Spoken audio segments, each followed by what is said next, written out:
Welcome back. My name is Ifti, and on this channel, we are exploring the realms of spirituality, sharper intuition, and higher guides. Have you ever felt a strong intuitive pull when you're in a certain situation?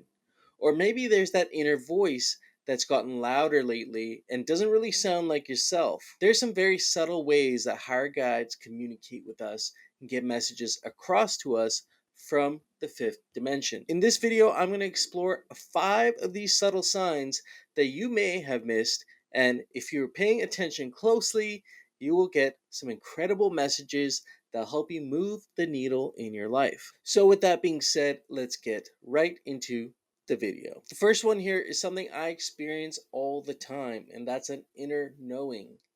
It is that side of our brain that's connected deeply to our hearts and communicates through a feeling sometimes, which is, I call, an inner knowing.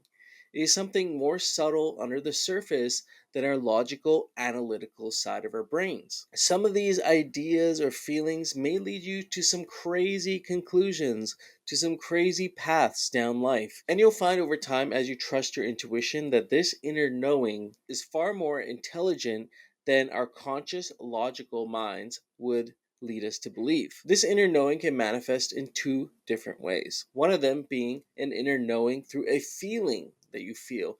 It may be a feeling that you have when you're at work. I used to get gut pains whenever I was going to my job that I really hated and was not helping me fulfill my purpose. This was a deep feeling that I could not shake off. I've also had other physical sensations in the body, like tingling or pain, that were actually unexplained by modern medical professionals. Whether I went to physiotherapy or I went to a doctor and got some pain medications. The pain would still be there. The tingling would still be there. Sometimes there was a realization that needed to be had for me to shake off these feelings. That voice in your head is not yours. Of course, we have our own inner monologues, but sometimes we get a voice. We hear something and we realize, even though it kind of sounds like us, it has a much greater depth of wisdom and even knowledge that we didn't really have access to before. This inner voice can come at a specific time when you're dealing with somebody specific, or it could come most often, I find, when I'm walking alone through like the woods and I'm just hanging out, and I'll get these downloads of information through this voice that is ever so clear. I can't really compare it to anything else. But you may have felt this when you're walking through the woods, you're alone, it's quiet, or maybe you're just on your way to work and it's quiet. But I encourage you to look at these messages and look at them in a serious way and see if there's some way you can apply it to your daily life and see if there's some positive outcome from it. Number 3, through metaphysics.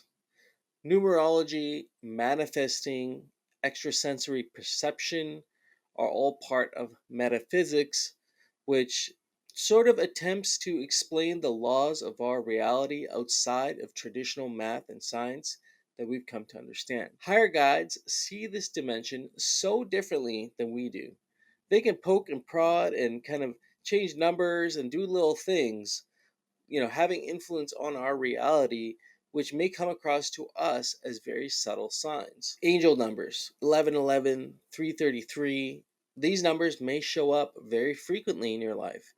And these numbers, numerology, are literally built into this version of reality. Higher guides have access to this dimension in a way that we don't. They see it in a way that we don't. So if you see the number 1111, recognize it's an angel number. It could be a message from your higher guides.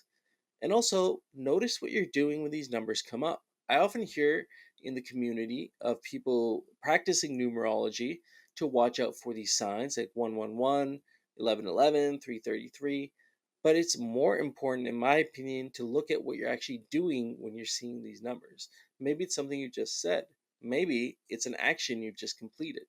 See how these numbers relate to the things that you're doing. Number 4, spoken through someone else. There are religious texts that even mention that God speaks through other people when he's trying to send you a message. So be attentive to when someone is speaking to you, especially a stranger. People who may come across once in your life may say something so deep and impactful that it could have a significant impact on your life. Definitely let me know in the comments down below if you've had an interaction like this lately where someone gave you an incredibly powerful message and then they were off on their way and you'll never see them again. And number five, through art and music. I used to go to bars and I used to go party and dance and I used to have a great time. And funny enough, I'd be walking home and I would get these downloads of information, either an intuitive feeling of what I was supposed to be doing in life at that point, or something very specific, like an inner voice giving me a message, a mantra that I had to hang on to. I thought these were really unique experiences, but reading about it more lately, I've realized that art and music have a metaphysical property to them, and higher guides can communicate through specific songs that might be playing at specific moments in your life. If you're having a serendipitous moment and there's a guy on the corner of the street and he's playing a song while this thing is all happening, see if that song has a specific message to it, because it may even add more meaning to the experience you're having. Or maybe you see a piece of artwork that's incredibly inspiring. It makes you feel something. Tune into that feeling, and maybe there's an underlying message there. All these things are very subtle signs that higher guides are trying to reach out to you through whatever ways they can outside of this dimension. So I'm curious to know if you've experienced any of these subtle signs and what you did with them. Be sure to subscribe to the channel if you have not already, and until next time, I'll see you again. Peace.